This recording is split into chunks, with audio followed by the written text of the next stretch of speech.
సంవిధాన్ హత్యా దివస్ 50 సంవత్సరాల క్రితం రాజ్యాంగం హత్య కావింపబడిన రోజు.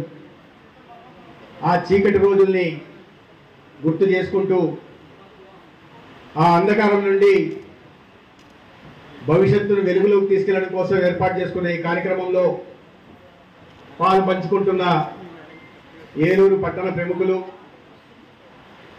ముఖ్యంగా మా కుటుంబ సభ్యులు, ఆరోగ్య వైద్య శాఖకు సంబంధించి వైద్య విద్యా శాఖకు సంబంధించిన అనేక మంది మా కుటుంబ సభ్యులు ఉన్నారు. అదేవిధంగా దాంట్లో అంతర్భాగంగా ఉంటున్న నర్సింగ్ కాలేజ్ విద్యార్థులు కూడా ఉంటున్నారు.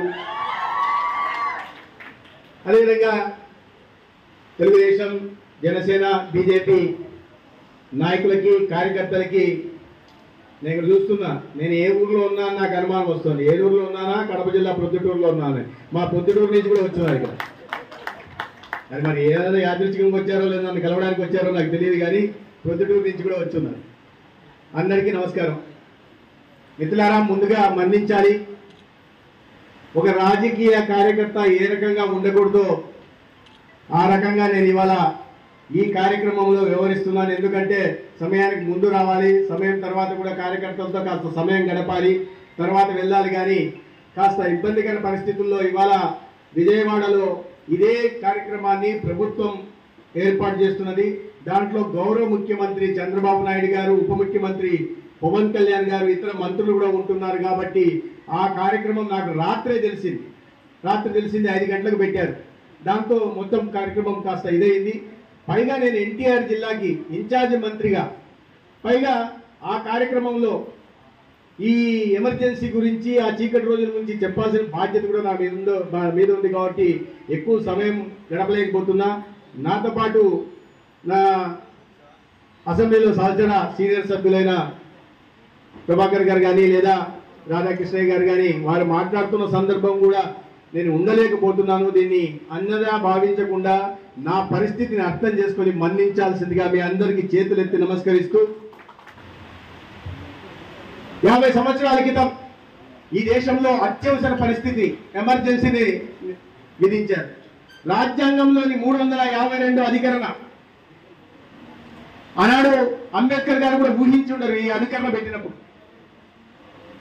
ఇక్కడ దేశంలో యుద్ధ వాతావరణం నెలకొన్నప్పుడు కానీ లేదా అంతర్గత యుద్ధం వచ్చిన సందర్భాల్లో కానీ లేదా ఒక చాలా విపరీత పరిస్థితుల్లో శాంతి భద్రతలు ముప్పు వాటిల్లుతున్న నేపథ్యంలో కానీ రాష్ట్రపతి, కేంద్ర క్యాబినెట్, క్యాబినెట్ నిర్ణయం మేరకు అత్యవసర ఎమర్జెన్సీని విధించే అవకాశం ఉంది.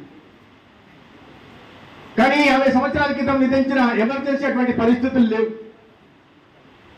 ఎక్కడ అంతర్గత కల్లోలాలు లేవు, ఎక్కడ బయట దేశాల నుంచి యుద్ధాలు లేవు, ఎక్కడ శాంతి భద్రతలు విఘాతం కలగలేదు. అయినా ఎమర్జెన్సీ విధించారు. ప్రజలకు వాక్ స్వాతంత్రం కోల్పోయేలాగా చేశారు. ప్రజలకు ఎవరికి కూడా ప్రకటన స్వేచ్ఛని హరించి వేశారు. మీడియా గొంతు నొక్కారు. మీడియాకి సెన్సార్షిప్ విధించారు. మాట వినని మీడియాకి కరెంటు సప్లైని ఆపేశారు. ప్రతిపక్ష పార్టీల నాయకులందరినీ ఎటువంటి విచారణ లేకుండా, ఎటువంటి కేసు నమోదు చేయకుండా, ఎటువంటి ఆరోపణలు లేకుండా లక్షల మందిని జైల్లో పెట్టారు. పూర్తిగా ఎవరికి మాట్లాడే హక్కు లేకుండా ఆనాడు ఎమర్జెన్సీ విధించడం జరిగింది. మొత్తం యావత్తు దేశం ఆనాడు ఆశ్చర్యమైంది. ఏంటి ఇటువంటి పరిస్థితులు? బ్రిటిష్ వారి కాలంలో కూడా ఇటువంటి అణిచివేత, ఇటువంటి దమనకాండ, ఇటువంటి నిరంకుశత్వం, ఇటువంటి నియంత పాలన మనం చూడలేదు. ఇవాళ స్వతంత్ర భారతదేశంలో అత్యధిక చీకటి రోజులుగా వాటిని పరిగణించే విధంగా ఎమర్జెన్సీని ఎందుకు విధించారని ఆనాడు దేశం ఆశ్చర్యం. ఎందుకంటే ఆనాడు ప్రధానమంత్రిగా ఉంటున్న ఒకే ఒక వ్యక్తి అధికార కాంక్షతో తను పూర్తిగా అధికారం తన చెప్పు చేతుల్లో ఉంచుకోవడం కోసం, ఆ కుటుంబం చేతుల్లోనే అధికారం ఈ దేశంలో ఉండాలా, దేశ ప్రజలందరూ కూడా తన బానిసలుగా ఉండాలని ఒకే ఒక విపరీత మనస్తత్వంతో ఆనాడు ఎమర్జెన్సీ తీసుకురావడం జరిగింది. ఆ ఎమర్జెన్సీ కారణంగా లక్షల మంది జైలు పాలయ్యారు. మీరు ఆశ్చర్యపోతారు. 9వ తరగతి 10వ తరగతి చదువుతున్న విద్యార్థులను కూడా ఒడిశాలో జైలు పాలు చేశారు. మహిళలను చూడకుండా, జాతీయవాదులను చూడకుండా ప్రతిపక్ష పార్టీల్ని ప్రశ్నించే ప్రతి గొంతును నొక్కేసే ప్రయత్నం చేశారు. ఆనాడు ఎమర్జెన్సీ కారణంగా అరెస్ట్ అయిన వాళ్ళతో ఈ దేశంలో జైలు సరిపోలేదు. జైలు సరిపోతే వాళ్ళని ఏదో గొర్రెలు కుక్కినట్టుగా జైళ్ళలో కుక్కేసే పరిస్థితి ఆనాడు జరిగింది. ఎవరో చిన్న చిన్న స్థాయి వాళ్ళని కాదు. ఆనాడు మొరార్జీ దేశాయ్ కానీ, డాక్టర్ లోక్నాయక్ జయప్రకాష్ నారాయణ కానీ, అటల్ బిహారీ వాజ్పేయి గారు కానీ, లాల్ కృష్ణ అద్వానీ గారు కానీ, లేదా చౌదరి చరణ్ సింగ్ కానీ, లేదా దేవీలాల్ గారు కానీ, లేదా మన రాష్ట్రంలో వస్తే వి రామారావు గారు కానీ, తెన్నేటి విశ్వనాథం గారు కానీ, లేదా గౌతు లచ్చన్న గారు కానీ, లేదా ముప్పూరు వెంకయ్యనాయుడు గారు కానీ, లేదా ఖమ్మంపాటి హరిబాబు గారు కానీ, ఇట్లా అనేక మంది జాతీయవాదుల్ని, సోషలిస్టు నాయకుల్ని, చివరికి కమ్యూనిస్టు నాయకుల్ని కూడా ఆనాడు జైలు పాలు చేసి ఎటువంటి ఆరోపణ లేకుండా ఏందయ్యా జరిగిందంటే ఒకే ఒక కారణం, ఈ ప్రభుత్వాన్ని వ్యతిరేకిస్తున్నారు, ప్రభుత్వ విధానాలను వ్యతిరేకిస్తున్నారు, నియంతృత్వ పాలనను వ్యతిరేకిస్తున్నారు, ఈ దేశంలో పెంచి పెరిగిపోతున్న అవినీతిని వ్యతిరేకిస్తున్నారని ఒకే ఒక కారణం చేత కొన్ని లక్షల మందిని జైల్లో పెట్టారు. ఎందుకు జైల్లో పెట్టాల్సి వచ్చింది, ఎందుకు ఎమర్జెన్సీ విధించాల్సి వచ్చిందంటే ఆనాడు ప్రధానమంత్రిగా ఉంటున్న ఇందిరాగాంధీ గారు 1966లో వారసత్వం కారణంగా ప్రధానమంత్రి గారు 1971లో గరీబీ హటావో పేదరికాన్ని నిర్మూలించాలని ఒక నినాదంతో ఆనాడు వారు ప్రధానమంత్రిగా 352 సీట్లతో ఆనాడు ప్రధానమంత్రిగా ఆమె బాధ్యతలు చేపట్టారు. చేపట్టిన తర్వాత మళ్ళీ యుద్ధం రావడం, యుద్ధంలో కూడా విజయం సాధించడం సైనికుల కారణంగా కానీ, లేదా ఈ దేశంలో ఉంటున్న ఆనాడు ఉంటున్న 120 కోట్ల భారతీయులు సంఘటితులు ఉంటున్న కారణంగా యుద్ధంలో వస్తే ఆ యుద్ధం కాస్త యుద్ధం వచ్చిన తర్వాత ఆ అహంకారం తలకెక్కింది.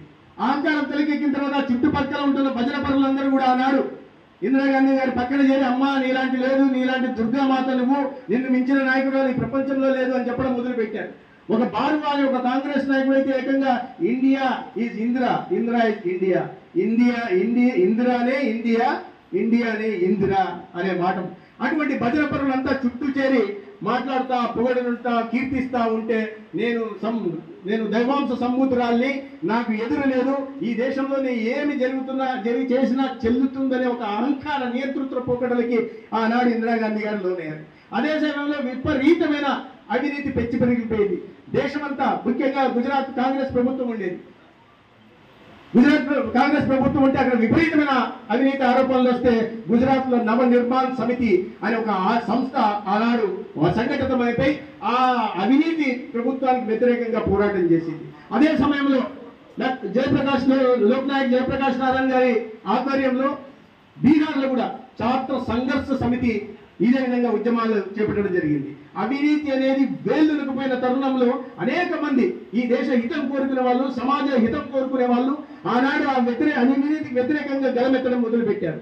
ఆ క్రమంలో ఆమె ఇది కాస్త పాపులారిటీ కాస్త క్షీణిస్తా వస్తుంది, ప్రజల్లో పలచన అవుతా వచ్చింది. దాంట్లో ఒక రకమైన ఆత్మ న్యూనతాభావానికి గురైన నేపథ్యంలో ఏం చేయాలో ఆలోచిస్తున్న నేపథ్యంలో ఆమె మీద ఏదో అంటారు కదా, మూలిగా నక్క మీద తాటికాయ పడ్డ విధంగా ఆనాడు 1971 ఎన్నికల్లో ఆమె గెలిచిన తర్వాత రాయ్బరేలీ లోక్సభ నుంచి గెలిచారు. ఆనాడు సోషలిస్ట్ నాయకుడిగా ఆమెకు వ్యతిరేకంగా పోటీ చేసిన రాజ్ నారాయణ అనే నాయకుడు ఈమె ఎన్నికల్లో అవినీతికి పాల్పడింది, పెద్ద ఎత్తున ప్రజలకు డబ్బులు పంచింది, తర్వాత అధికార దుర్వినియోగానికి ప్రధానమంత్రిగా ఉండి పాల్పడింది కాబట్టి ఆమె గెలిచిందని కోర్టులో కేసు వేయడం జరిగింది, అలహాబాద్ కోర్టులో, హైకోర్టులో. అయితే ఆ జూన్ 12వ తేదీ జగన్మోహన్ సిన్హా అనే ఒక జడ్జి, జస్టిస్ జగన్మోహన్ సిన్హా ఎంత ప్రలోభాలు పెట్టినప్పటికీ కూడా నీకు ప్రమోషన్ ఇస్తాం, హైకోర్టు నుంచి సుప్రీంకోర్టు తీసుకెళ్తాం, పెద్ద ఎత్తున లక్షల రూపాయలు మొత్తం చెల్లిస్తామంటే కూడా ఆయన ప్రలోభానికి లోను కాకుండా ఈ అధికార దుర్వినియోగానికి అవినీతికి పాల్పడింది కాబట్టి శ్రీమతి ఇందిరాగాంధీ గారి ఎన్నిక చెల్లదంటూ ఆయన తీర్పు ఇవ్వడం జరిగింది 12వ తేదీ. అయితే ఇందిరాగాంధీ గారు మార్పు రాలా. మళ్ళా 14వ తేదీ ఆమె మాట్లాడుతూ సమావేశం నిర్వహించి ఈ దేశానికి నేను కాక పెద్ద దిక్కు ఎవరున్నారు, నన్ను కాదని ఎదిరించే ధైర్యం ఎవరికుందని ఆమె మాట్లాడింది. అదేవిధంగా జూన్ 18వ తేదీ ఢిల్లీలో ఒక పెద్ద బహిరంగ సభ పెట్టి ప్రజలందరూ నేను ఒక దుర్గామాత లాంటి దైవాంశ సంభూతురాల్ని, ఇవాళ నాలాంటి నాయకత్వం ఈ దేశంలో లేదు కాబట్టి మీకు నేను తప్ప వేరే గతి లేదు అనే ఒక బహిరంగ సభలో ఆమె మాట్లాడడం జరిగింది. అయితే జూన్ 24వ తేదీ రాత్రి 24 సుప్రీంకోర్టు జస్టిస్ కృష్ణ అయ్యారు. సుప్రీంకోర్టు అప్పీల్కి వెళ్తే ఆయన చాలా స్పష్టంగా చెప్పాడు, ఏదైతే అలహాబాద్ హైకోర్టు తీర్పునిచ్చిందో ఆ తీర్పును అప్లైడ్ చేస్తూ ఈమె తుది తీర్పు వచ్చేదాకా అబద్ధర్మ ప్రధానమంత్రి లాగా కొనసాగడానికి అవకాశం ఉంది, కానీ ఆమెకు ఓటు హక్కు ఉండదు, పార్లమెంటు సభ్యురాలు కూడా అర్హత లేదు అని చెప్పి సుప్రీంకోర్టు తీర్పునిచ్చింది. ఆ తర్వాత రోజు పెద్ద దేశమంతా మొదలయ్యాయి, నిరసనలు మొదలయ్యాయి. వెంటనే రాజీనామా చేయాలా, దిగిపోవాలని పెద్ద ఎత్తున ఢిల్లీలో జయప్రకాష్ నారాయణ గారు పెద్ద సమావేశం నుంచి లక్షల మంది వచ్చారు సమావేశానికి. దాంతో వణికిపోయిన శ్రీమతి ఇందిరాగాంధీ రాజ్యాంగాన్ని తుంగలో తొక్కుతూ ప్రజాస్వామ్య విలువల్ని కాలరాస్తూ 24వ తేదీ అర్ధరాత్రి ఎటువంటి కేబినెట్ సమావేశం నిర్వహించకుండా, తన సహచర కేబినెట్ సభ్యులకు చెప్పకుండా, పార్లమెంట్ సభ్యులకు విషయం తెలియనీయకుండా అర్ధరాత్రి ఆనాడు ఆమె తొత్తుగా ఉంటున్న వంద మగధుడైన ఒక బాబా ఫక్రుద్దీన్ అలీ రాష్ట్రపతి ఎవరున్నారో ఆయన ద్వారా ఎమర్జెన్సీని విధింపజేసి మొత్తం దేశాన్ని ఒక చీకటి భయంలోకి నెట్టేసింది. అత్యంత చీకటి రోజు. స్వాతంత్రానికి ముందు బ్రిటిష్ పాలనలో కానీ, దానికి ముందు వలసవాదులైన మొఘల్ పాలనలో మనం ఇటువంటి అనిశ్చితను చూసాం. కానీ దాని తర్వాత స్వాతంత్రం వచ్చిన తర్వాత అతి చీకటి రోజులు ఏమంటే ఈ ఎమర్జెన్సీ రోజులు. 21 నెలల పాటు అదే రోజు వేల మంది అరెస్ట్ చేయడం మొదలుపెట్టారు దేశవ్యాప్తంగా.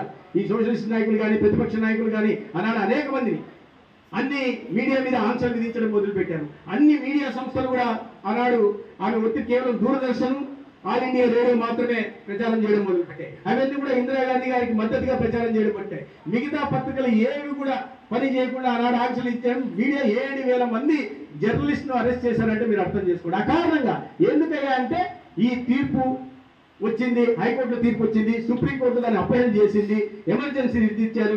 ఎమర్జెన్సీ విధించిన కారణంగా ఈ దేశంలో జరుగుతున్న నష్టం, అన్యాయాన్ని పేపర్లు ఎత్తి చూపుతున్నాయి కాబట్టి వాళ్ళని ఆనాడు జర్నలిస్టులు కూడా అరెస్ట్ చేశారు. కరెంటు కట్ చేసేశారు. 3 పత్రికలు మాత్రమే ఆనాడు పెద్దగా చెప్పుకోవాలంటే ఆయన ఒత్తిడికి తొలగల.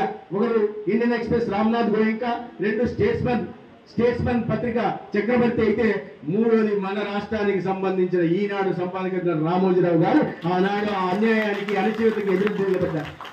ఒకరోజు నా స్వానుభవంలో చెప్తున్నాను.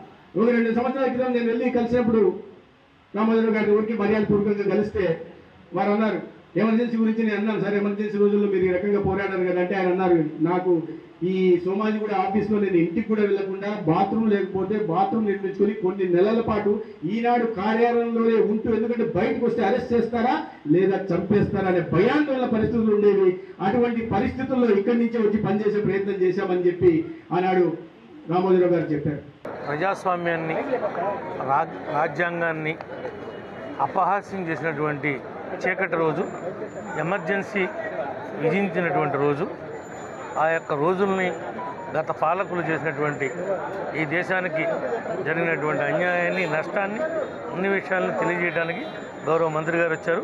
ఆ యొక్క కార్యక్రమం విజయవంతం చేయడానికి నేను ఏలూరు ఎమ్మెల్యే గారు ఎదురు వచ్చాను. ఏదైతే ఆనాడు ఎమర్జెన్సీ విధించి 50 సంవత్సరాలు అయిందో, ఆ ఎమర్జెన్సీలో ఏం జరిగింది అనేది భావితరాల వారికి కూడా తెలియాలన్న ఉద్దేశంతో వాళ్ళందరికీ కూడా ఎమర్జెన్సీ చీకటి రోజులన్నింటినీ కూడా ఆ రోజున ప్రజలు ఏ విధంగా ఇబ్బంది పడ్డారు, ప్రజల్ని ఏ విధంగా ఇబ్బంది పెట్టారు, రాజ్యాంగాన్ని ఏ విధంగా అపయస్సం చేశారు అనేది అంతా కూడా గౌరవ మంత్రివర్యులు ఆరోగ్య శాఖ మంత్రి సత్యకుమార్ యాదవ్ గారు వివరించడం జరిగింది. అనర్గళంగా ఆయన మొత్తం ఆనాడు జరిగిన విషయాలన్నింటినీ కూడా అరగంటలో ప్రతి ఒక్కటి కూడా కూలంకుషంగా చెప్పడం జరిగింది. ఈ రోజున విద్యార్థులందరూ కూడా తీసుకున్నారు. రేపు భవిష్యత్తులో అటువంటి పరిస్థితులు రాకుండా ఉండటానికి మనము ఏ విధంగా ఉండాలి అనేది వాళ్ళందరికీ కూడా ఒక స్ఫూర్తిని నింపారు ఈ రోజున. మరి ఆ ఎమర్జెన్సీ రోజులను తలపించుకుంటేనే ఈ రోజున నుంచి చాలా భయానకంగా ఉన్నాయి. 5 సంవత్సరాల్లో మనం కూడా కింద 5 సంవత్సరాలు అనుకున్నాం, ఎమర్జెన్సీ రోజులను గుర్తు చేసుకున్నాం అని అనుకున్నాం. ఉత్తినే మనం ఆ ఎమర్జెన్సీని ఎలాగన్నామంటే అంతకంటే ముందు ఏ విధంగా జరిగింది అనేది అన్నీ కూడా వివరించడం జరిగింది. తప్పనిసరిగా మరి ఏదైతే ఇది గుర్తుపెట్టుకుని ప్రజలందరూ కూడా మరి అంకిత భావంతో అందరూ పనిచేసి ఎటువంటి రోజుల నుంచి ఎటువంటి రోజుల్లోకి వచ్చామనేది గుర్తుపెట్టుకుంటూ మళ్ళీ అటువంటి చీకటి రోజులు రాకుండా చూసుకునే పరిస్థితిని ప్రజలు చూసుకోవాలని చెప్పి సందర్భంగా తెలియజేయడం జరుగుతుంది. ఇండియా పాకిస్తాన్ ఉద్రిక్తతలపై లేటెస్ట్ అప్డేట్స్ కోసం డౌన్లోడ్ చేసుకోండి RTV లైవ్ యాప్.